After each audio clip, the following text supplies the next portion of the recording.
Service in the Quad Cities has issued a severe thunderstorm warning for southeastern Joe Davies County in northwestern Illinois, Carroll County in northwestern Illinois, Stevenson County in northwestern Illinois, eastern Jackson County in east central Iowa, northeastern Clinton County in east central Iowa, until 9:15 p.m.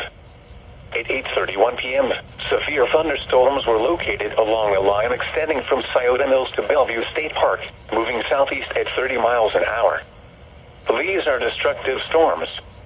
Hazard, 80 miles an hour wind gusts and quarter-size hail. Source, radar indicated. Impact, flying debris will be dangerous to those caught without shelter.